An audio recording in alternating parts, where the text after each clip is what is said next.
Let me share with you a true story out of my notebook of life. A number of years ago, got an incredible letter from a gentleman in Toronto with a substantial check in it. He said, my friend Steve Walker is following the wrong role model. He's working himself to death. His family is falling apart. His health is in danger. And he's modeling himself out of his boss. And he trusts you and respects you.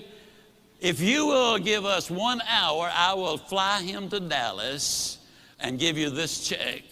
Wouldn't you love to have a friend like that?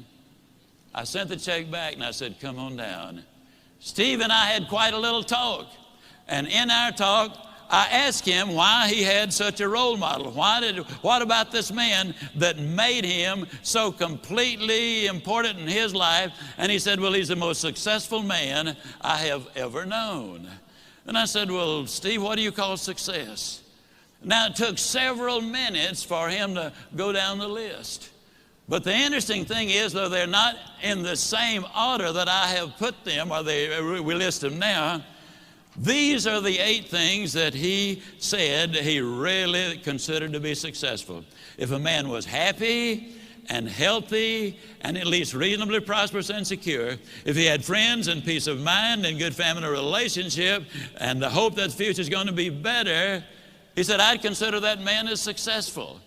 Now I'm going to really encourage you to take some notes right here. And all I want you to do, and you'll be the only one that'll see it, somewhere right in as I go down the list, write whether you get a plus on that one or a minus on that one. You'll be the only one to see it, but it might be an eye-opener. You see, most people never dare to evaluate really where they are. And you got to know where you are before you can really determine your chances of getting what you really want out of life. And so I said to Steve, I said, I understand that your boss is very important to you. You consider him to be successful. When he finally got through with the identification, as I said earlier, these were the 8 things that he said, I think that's important for success, to measure success.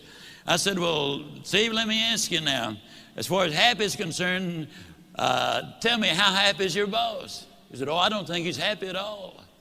I said, why not? He said, well, I've never heard him laugh, and he seldom smiles, and besides that, he's got ulcers.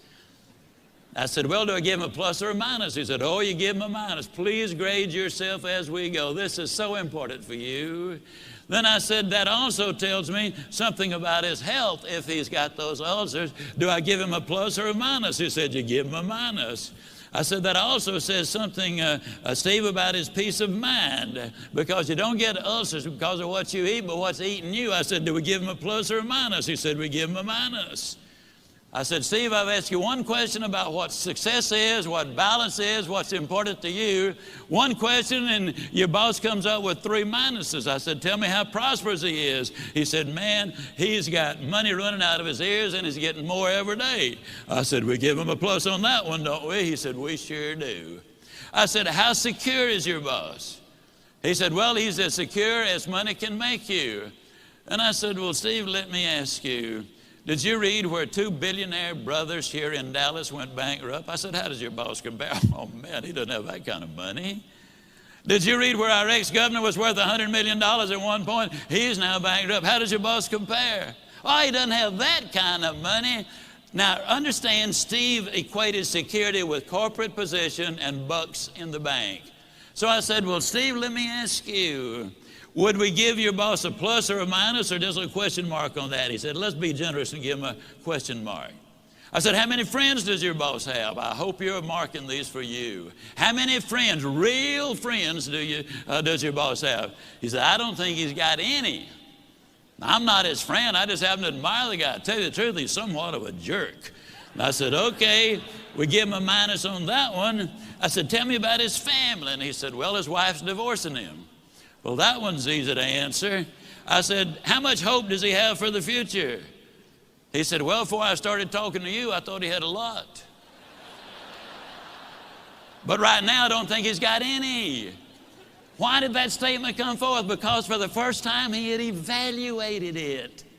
That's what we need to do. Evaluate where we are. Are we investing our time properly, using our resources properly? What will the end results be?